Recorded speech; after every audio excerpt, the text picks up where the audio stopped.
Are you a newly qualified plumber or gas engineer looking to start your own business?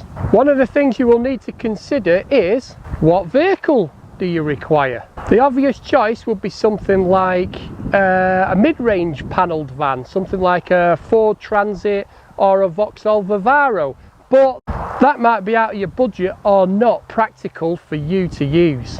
So my name is Derek Robbins from Tomcat Gas Training, and this video is hopefully going to help newly qualified gas engineers or plumbers to choose which vehicle to help them in their day-to-day work. The two vehicles here are mine. This is a 2011 Citroen Berlingo, and this is a 2015 Ford Ranger Limited. So let's see if a small van or a pickup truck is the right vehicle for you when you're a brand new qualified trainee or gas engineer wanting to go about your business earning some money. So, let's get on with it. So the first vehicle we're going to be looking at is this little baby. This is a Citroen Berlingo. This is a 2011, and I bought this brand new for my son when he passed his driving test so he could use it for work. I paid 11 grand for it. And it was just in the crossover time when they were changing over from this style to the style we've got now. Now this vehicle was originally launched in 2002 but got this upgrade in 2008 and then was upgraded again in 2011. So rather than discontinuing the name, Citroen saw a gap in the market for a no-frills van and continued with the Berlingo, and the Berlingo's still going today. Now, as we're going to find out, this Berlingo isn't the finest of vans out there, but it does carry 600 kilograms and it can fit a UK pallet in the back. So let's have a close look and let's have a look inside. Let's start off by having a look under the bonnet. The 75 brake horsepower 1.4 petrol engine is probably the best engine if you're not doing a lot of miles, but it doesn't offer the old pulling weight like the diesel does. But the petrol works keener and gets up to temperature a lot quicker than the diesel engine does. In here I have the HDI 1.6 litre turbo diesel, which again offers a massive 75 brake horsepower. So this van's ideal for long haul or nipping through the streets to the shops, or even quite long journeys on the motorway. This diesel can easily offer 40 miles per the gallon even if you're loaded with your tools.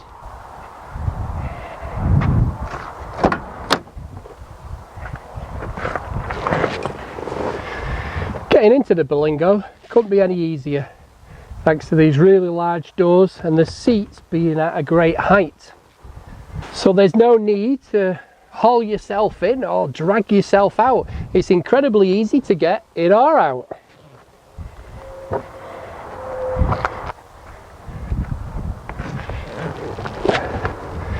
Once you actually get inside the Berlingo van, you don't actually live like a pauper. Citroen gives you central locking, electric windows, CD player, even gives you controls on the steering wheel to be able to operate the radio. How good's that then? You also get power steering, airbag, but the passenger don't get an airbag. So once you look around the cab, you can see it's pretty much got the Citroen plasticky, horrible dashboard, but the seats are quite good and comfy, and inside is quite durable even if it is quite plasticky and cheap looking. Now, one of the things that does show you cheap on this van, we have one electric mirror. So this operates the passenger mirror. So what operates the driver's? A lever. How cheap is that? Some people find the driving position quite awkward too, and it's not that good for me, to be fair, because of this grille on the back here. It makes me sit quite bolt upright, which I don't want to do. But the steering wheel does adjust up and down, but it doesn't come forward or go away from you. That's another disappointment. The driver's seat does slide back and forth easy. And there's also a big knob here for twisting it up and down, but because of this bulkhead I needed it to go back just a little bit, and a little lumbar support wouldn't have gone amiss.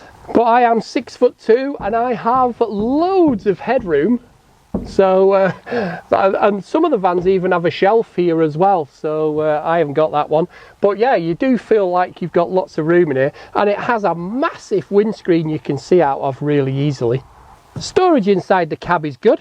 You get a glove box, and you also get another little space above here and another space at the top as well to put your paperwork.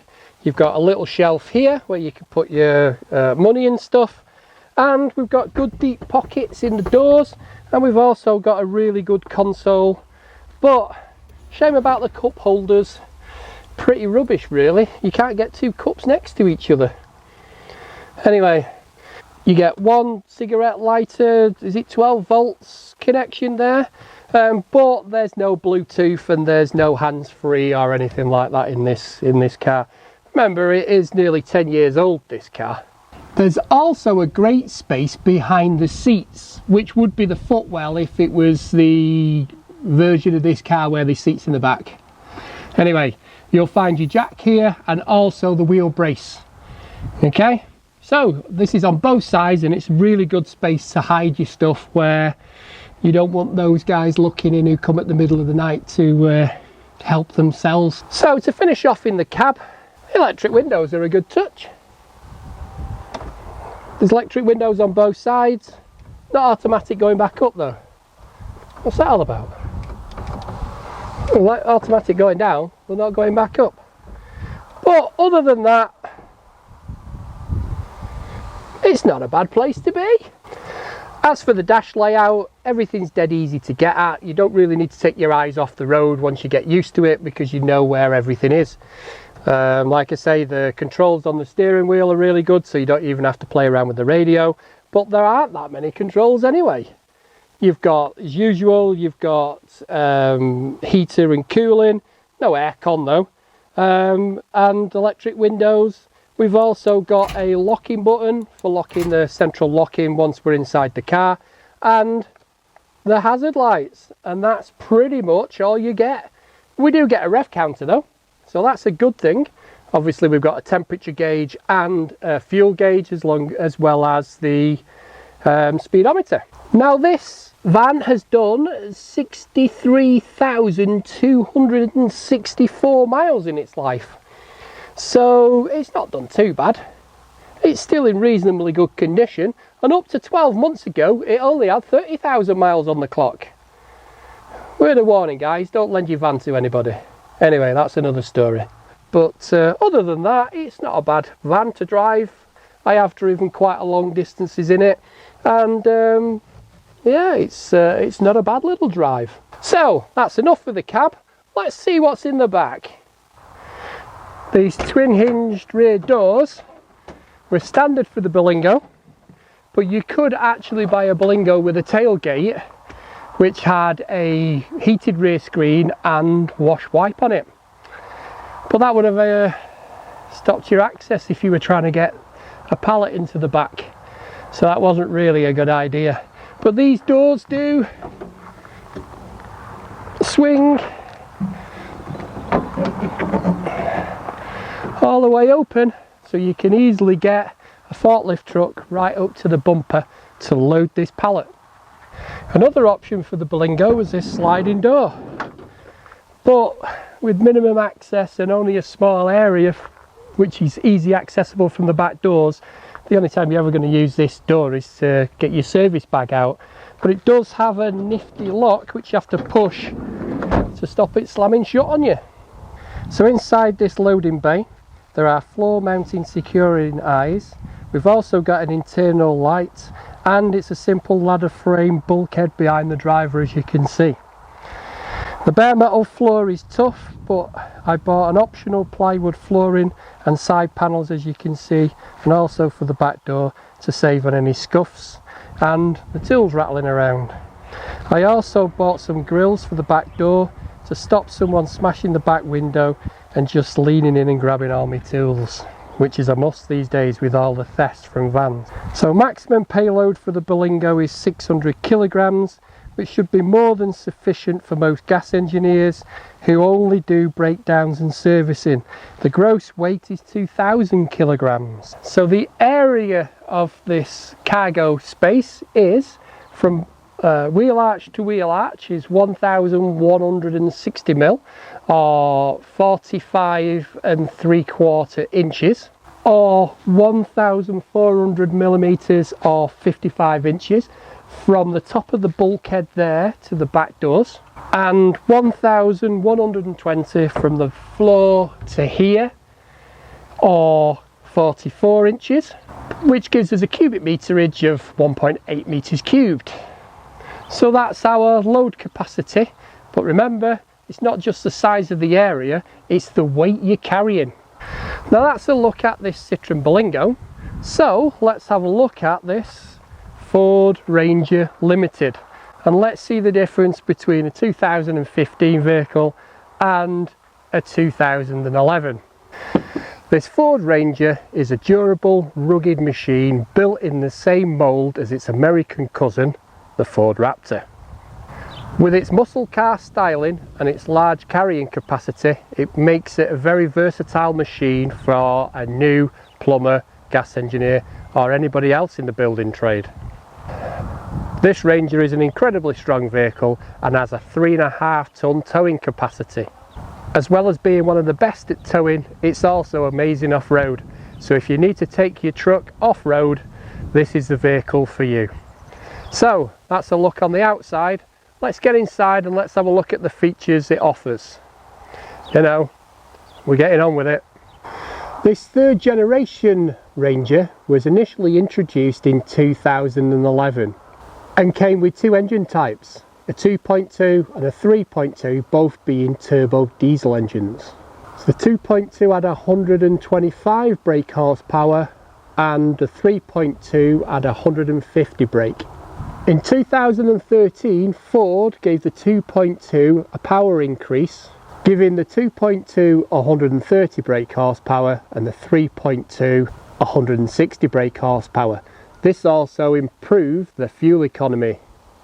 The engine I've got in this one is the 2.2 TDCi turbo diesel engine, which is incredibly thirsty. I think I get about 21 miles to the gallon driving in town, and about 25-27 when I go on a long journey. So it's not the most economical vehicle out there, and it's certainly nowhere near my Berlingo, which I get about 40. So far the Berlingo is winning on economy.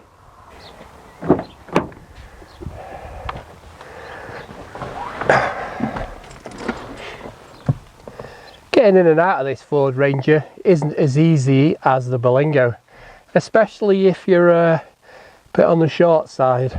For me, it's not a problem. So we do have some steps here which enables us to get in and out of the vehicle easier. But for me, it's not a problem. It is fun though, see me 84-year-old dad trying to get in it. Anyway, so this cabin is spacious and very comfortable and very durable looking, like it could actually cope with the day-to-day life of being a plumber or a gas engineer or anybody in the building trade really. The driving position in this truck is very, very good. It's very comfortable, like I say, especially with these lovely leather seats you get in this Limited as standard. You also get leather seats as standard in the Wild Track, but the other ranges, it's an optional extra. Now in this armrest, we've got two parts to it. So the first part down there, we've got a fridge. So this can get, I think I got 6 bottles of water in there when we were in France, and it's kept cool by the air conditioning. So that's the bottom part, and the top part is this nifty little shelf. So that's what you get inside the armrest. Again, the steering wheel adjusts. It goes up and down, but again doesn't come forward or go away from you. Why do some cars have that yet trucks don't? So that's a disappointment. But the actual layout of this truck and the actual spec you get in this truck is amazing. Now this driver's seat comes with electric seats, so you can move quite easily, and we can go in all kinds of different positions, and you can get in your perfect driving position. It even goes up and down. But only the driver's seat is electric. The passenger has to move it manually. Cuts cost probably. But both seats at the front are heated as well, with them being leather. Is amazing. Just makes you feel like you've pooed your pants though when you've been... Anyway, that's another story. So this cabin can easily carry 4 grown-ups and 1 child.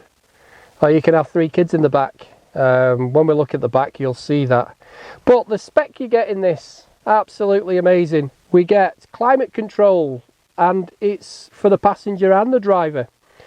We get CD player, we get cruise control, we get controls on the steering wheel for the cruise control and for the radio. We have hill ascent and descent, and we've got traction control, and it's also got this when you're towing, it stops the trailer swaying the truck, so towing assist, but I've never towed anything with this, so I don't know. It's also got sat navigation, it's also got reversing camera in the rear view mirror, which is amazing, and it's also got parking sensors, and all this comes as standard in the Limited.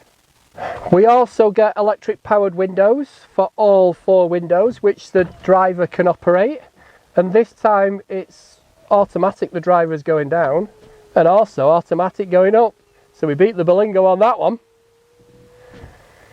We've also got locking, so we can lock all the windows from here as well, and we've also got locking inside as well, so we can lock the doors as well inside. So we got all the mod cons in here. So when you're sat behind the steering wheel of this Ford Ranger, you get this invincibility feeling because you're so high up, so you get a fantastic view. Being my height, 6'2", there's not massive amount of headroom in my driving position, and you are slightly restricted in the windscreen, especially by the rear view mirror, but other than that it has got great all-around vision. And with this reversing camera and the parking sensors, when you're parking in a supermarket car park, it couldn't be any easier. With this all-round vision and being able to see behind you, blows away the Berlingo. Now the dashboard plastic, it's 10 times better than the Berlingo, but not as good as the Ford cars. It's still a bit chocolate boxy, but it's a truck at the end of the day. You do get some nice touches like leather here, on here, and we get this lovely armrest, which is also made of leather. So we do get some quality touches. The steering wheel is great as well, but at the end of the day, it's a truck, not a car. It's also not the quietest place to sit. We'll find that out when we take it for a test drive. But the radio does increase when the noise increases in the truck automatically. That's a really nice touch. So this Ranger Limited I've got is the automatic version, which is the 6-speed automatic. I think they call it a Kryptonic gearbox because you can move it into sport mode and manually go up and down through the 6 gears. It's also 4-wheel drive as standard, and you can adjust the 4-wheel drive while you're on the move, and they say you could do that up to 60 mile an hour. I've not tried it going 60 mile an hour, I've done it at 30. But 4-wheel drive in the UK is not amazing. It's good if we're going off-road, but in the winter when it does snow, which only probably snows 2 days a year, we still can't go anywhere because nobody else has got 4-wheel drive, so you just get stuck anyway. But it is great for when you're towing, it is great when you're off-roading, and it can pull you out of a few tight spots, which it has done on this car park basically. So that's a quick look inside the cabin and the front. Let's have a look in the back and let's see what you get there.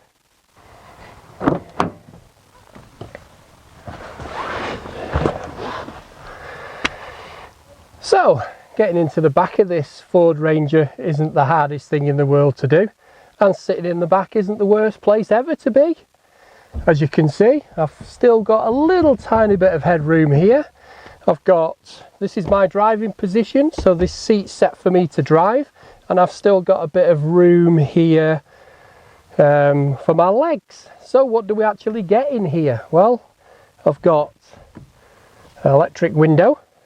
I've got down here in the centre console, I've got a little tiny shelf and a socket for 12 volt. There are two pockets, one behind the passenger seat, one behind the driver's seat.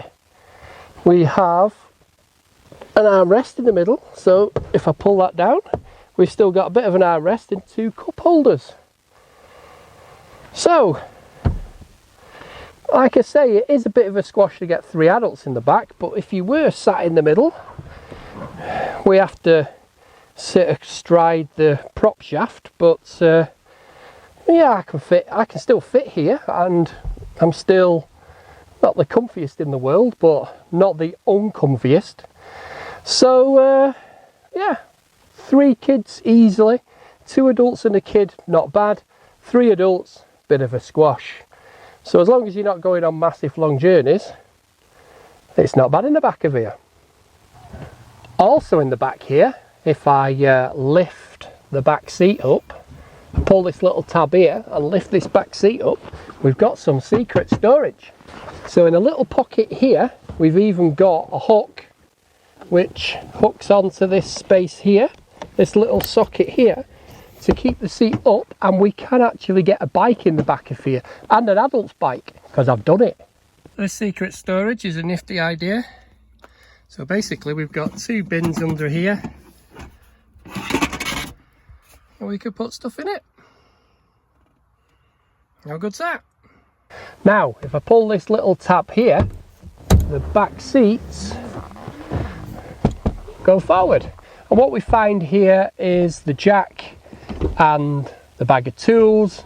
And also what I've got here on the other side is my European tool bag you have to carry when you're going across Europe or around Europe. So in there will be my little warning triangle, my high-vis vest, and 2 breathalyzers. So being a teetotaler, don't think they'll ever get used. But anyway, that's inside the cabin of this 2015 Ford Ranger. So let's have a look at the business end, and let's go and have a look at the back in the cargo bed. Come on then, let's go. Now all models get a large load bed. This being a double cab is smaller than the single cab, but they can hold about 1100 kilograms. Now Ford offer quite a large range of covers for the back of these, ranging from covers like this to full backs, which actually turns it into a panelled van, and they're there to make sure that they keep your tools and your equipment secure, and again, so those prying eyes don't see what you've got. As part of the 2013 upgrades was the towing capacity of this truck, where it went from 3.3 tonnes to 3.5 tonnes, and this tow bar comes standard with this limited model, and it also comes with the Wild Track. It's an optional extra for all the others. Now getting into the back of this truck could be easier. First thing though is we've got a separate lock for the tailgate, which is a bit of a pain. Why couldn't it be with the central locking? I do believe you can get an add-on where you could have it linked to the petrol cap and it'll work with the central locking, but drops down dead easy because I've got a damper on that side which allows it to drop down, and it will take quite a lot of weight. So you can see now loading into this is going to be quite easy if there's 2 people or you're using a pallet truck or a forklift truck. I have here the mounting top roller shutter, again, which is incredibly easy, and it gives you a nice strong strap so you can pull it back. So what do we get in the back? Well, basically we get hooks for strapping stuff down, and I've also got these extra rail straps which are an optional extra for this truck. But one thing we do get as standard, we get another 12-volt socket in the back here, and I have used it. Alright, it was plugging in a battery operated fridge when we went on holiday, but it still got used. So that's the standard stuff you get in the back. So let's have a look how big it is. So the opening at the back is 1,300 millimeters long, or 51 inches, and 480 millimeters or 19 inches high from the bottom of the bed here to where the cover would go. That's the size of this front opening. It's 57 inches or 1,440 mil from the bulkhead to where the tailgate lifts up, and it's 1,120 mil or 44 inches between the wheel arches. So from those measurements you can see it's about 0.8 of a metre cubed, which is nearly a metre cubed less than the Berlingo, but that's with the cover on the back. Obviously if we had the roller shutter open, we could have anything we want in the back, within reason. Now, so far we've found out that they can both fit a pallet in them. We've found out that this has got all the bells and whistles, and we found out that this does 40 miles per gallon. But which is the best one to drive? And the only way we're going to find that out is if we take them for a spin.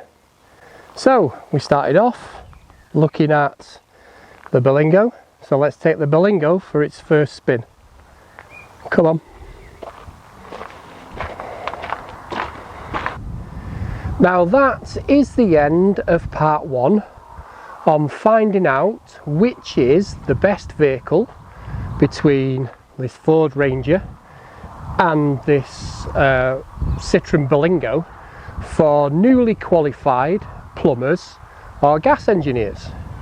So now, if you've liked this video, why don't you give me that thumbs up or leave a constructive comment down below. If you've not subscribed to our channel, then get subscribing, and don't forget to hit that bell because we're releasing videos whenever we can during this coronavirus pandemic. All I've got left to say is thanks for listening, thanks for watching, and look out for part 2 on Friday. Cheers guys.